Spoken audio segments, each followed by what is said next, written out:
सुनने में आ रहा है कि दाऊद इब्राहिम, जी हाँ, दाऊद इब्राहिम को सुना है कि किसी ने जहर दिया है और उसके बाद उसकी तबीयत खराब हो गई है, उसकी हालत काफी खराब है, उसको कराची के किसी हॉस्पिटल में रखा गया है। अंडरवर्ल्ड डॉन, दुनिया का सबसे बड़ा डॉन दाऊद इब्राहिम इस वक्त इस दुनिया में नहीं है। वो मारा जा चुका है और उसको जहर दिया गया। Dawood Ibrahim is hospitalized in Karachi due to a serious health complication. Was hospitalized 2 days ago. वादी दाऊद इब्राहिम को लेकर एक बड़ी खबर सामने आई है। कई मीडिया रिपोर्ट्स में कहा जा रहा है कि उसे जहर देकर मारने की कोशिश की गई है। Indians are working very aggressively, बहुत एग्रेसिवली काम कर रहे हैं और उनको इस चीज़ का पता है कि हमें जो है वो अपने ऑब्जेक्टिव्स अचीव करने हैं। दाऊद इब्राहिम हॉस्पिटलाइज है और अस्पताल में इसलिए उसको दाखिल किया गया है क्योंकि उसको जहर दिया गया। और फिर इंडियन मीडिया पर ये खबरें भी चलती रही और चल रही हैं। अजीत डोवल जो मोदी का वैसे तो नेशनल सिक्योरिटी एडवाइजर है और वो भी अपनी जात में एक बहुत बड़ा गधा है, अपने रवैये, अपनी झूठी खबरों की वजह से अपना मजाक बनवाता है और पूरी दुनिया उसको एक पागल और जुनूनी शख्स के नाम से जानती है। भारत जो है वो आजकल एक बड़ा प्रोएक्टिव एक्सरसाइज कर रहा है और वो ये है कि वो कराची के एक अस्पताल में उसको दाखिल किया गया क्योंकि वो कराची में था और उससे पहले उसको जहर दिया गया और फिर उसके बाद उसके जो सारे आज़ाद थे वो जब काम करना छोड़ गए तो फिर कल रात को 1 बजे ये खबर मिली कि वो मारा जा चुका है।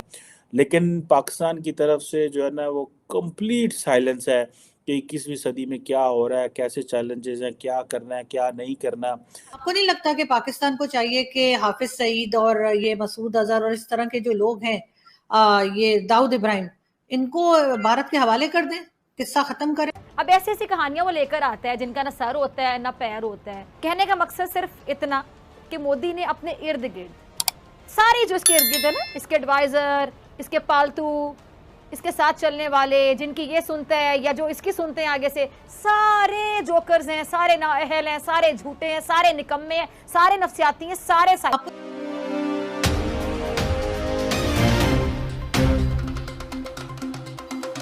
हैं कि करके टारगेट किलिंग में मुख्तलिफ टेररिस्ट जो हैं वो पाकिस्तान में मारे जा रहे थे, बल्कि मारे जा रहे हैं। हर कुछ दिन के बाद हम सुनने में आता है जैश ए मोहम्मद या किसी ना किसी का कोई ना कोई राइट हैंड जो है वो मारा गया होता है।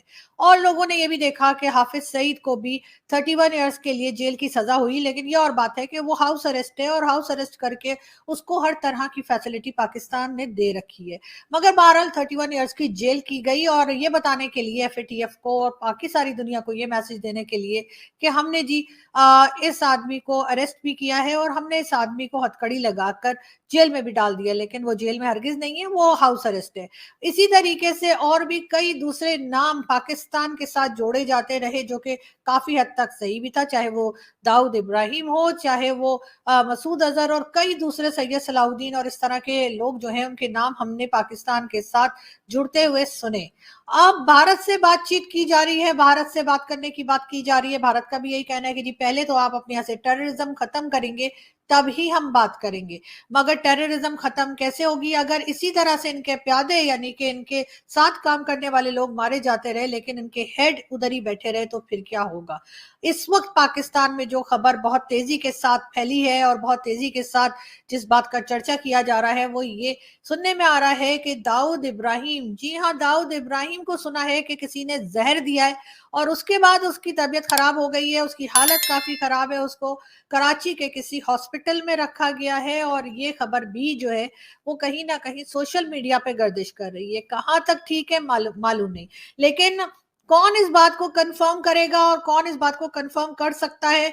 आप लोग जानते हैं कि अगर कोई भी नाम लेगा, कुछ भी कंफर्मेशन करने की कोशिश करेगा तो फिर उसकी भी शामत आ जाएगी। लेकिन एक बात जो इस बात की तरफ इशारा करती है कि कहीं ना कहीं दाल में कुछ काला है, उसका रीजन ये है कि पाकिस्तान में इस वक्त चाहे वो ट्विटर हो, गूगल सर्विसेज हो या फिर यूट्यूब हो, ये सब के सब जितने भी ऐसी जगहें हैं जहां पर लोग बात कर सकते हैं, कोई वीडियो लगा सकते हैं, कुछ लिख कर लगा सकते हैं, कुछ लिख सकते हैं, कोई ट्वीट कर सकते हैं, वो सबके सब डाउन कर दिए गए हैं।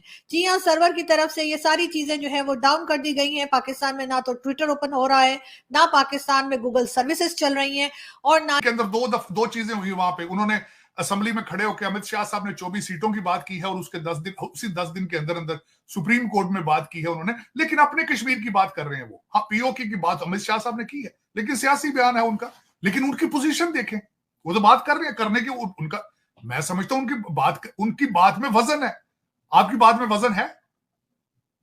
आप मैं छोड़े काकड़ साहब, और टीटीपी वाले घुस के 23 लोग आपके फौजी मार गए यूनिफॉर्म में अंदर, वो तो रोक लो यार, पहले रोके उनको पहले।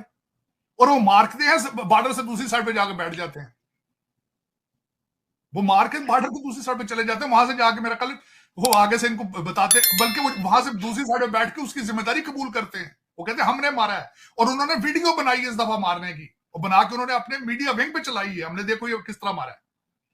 तो साजिद साहब, लग तो ऐसा रहा है कि इंडिया तो पता नहीं, इंडिया से जंग आप कर सकते हैं, लेकिन मुझे लगता है अफगानिस्तान से जंग जरूर हो जाएगी अभी कुछ अरसे में। हालिया कब होगी? आप हर बंदे को डराते हैं, हम एटॉमिक पावर है, और रोजाना घुस के मारते हैं आपके अंदर, घुस के मारते हैं पठान आपके, उधर नहीं जाते आप उनके। इंडिया से मान ली आप 300 जंगें करना चाहते हैं, 400 कर लें, और यार 200 जंगें उधर भी कर लो टीटीपी वालों से, वो घुस के मार रहे हैं अंदर, उधर बोलते ही नहीं हो। ठीक है, तो सर जरा एक और टॉपिक पे चलते हैं। आर्मी चीफ का पहला विजिट अमेरिका का, क्या सिग्निफिकेंस है? इसको कहा जा रहा है, बड़ी इसके ऊपर डिबेट हो रही है, बात की जा रही है कि एक तो ये कि बड़ा अहम विजिट इसलिए कि उनका पहला विजिट, और दूसरी ये एक बात कि जो इस वक्त हालात वाकयात चल रहे हैं मुल्क के अंदर भी और बाहर भी। अच्छा, अब जो हमें अभी तक खबरें मिली जो कि ISPR की तरफ से भी और मीडिया पर भी जो चल रही हैं कि उनकी मुलाकात हुई है सेक्रेटरी स्टेट मिस्टर ब्लिंकन से और ऑस्टिन लाइट से, जो हाई अथॉरिटीज उनके साथ उनकी मीटिंग हो गई, तो उसमें उन्होंने रीजनल इश्यूज जो उठाए, कहा जा रहा है कि उसमें उन्होंने कश्मीर का इशू भी उठाया। तो आपकी हमारी इधर आए हुए हैं, तो आप कैसे देख रहे हैं इसको? मैं इसको देख रहा था, वो मेरे लिए मैं देखें, इस वक्त वाशिंगटन DC में उन्होंने कोई खातर खा बात नहीं की बाहर निकल के। जो लोग इसमें जो हैरान हैं, कोई जॉइंट प्रेस कॉन्फ्रेंस नहीं हुई, कोई जॉइंट स्टेटमेंट नहीं दी गई। लोगों की क्या सराहियां हैं, चैटर्स चल रहे हैं, कुछ पाकिस्तान के जो लौंडे लपाड़े हैं वो कह रहे हैं जी आते ही मार्शल लगा देंगे, ये अपनी सीट पक्की कराने गए हैं, कुछ बातें हो रही हैं। जो खबरें मैंने पढ़ी थी उसमें 3 अल्फाज उन्होंने, मैंने जो देखे हैं, म्यूचुअल इंटरेस्ट था, रीजनल सिक्योरिटी थी, और ऑन गोइंग कॉन्फ्लिक्ट की बात की थी। और जो मैं पहले भी शायद मैंने सेगमेंट में एक दफा कहा था कि एक अंडरस्टूड सी बात है कि आते ही इनसे ये कहेंगे कि आप ये दोहा एग्रीमेंट पे आप अफगानिस्तान के लिए हमारी हेल्प करें आप, और आपका छोड़ा वासला जो है वो हमारे ऊपर चल रहा है, और उसको आप अगर कोई 5-6 बिलियन डॉलर दे दें तो दुबई और लंदन में हमारे जो काम रुके हुए वो चल जाए आगे। लेकिन देखें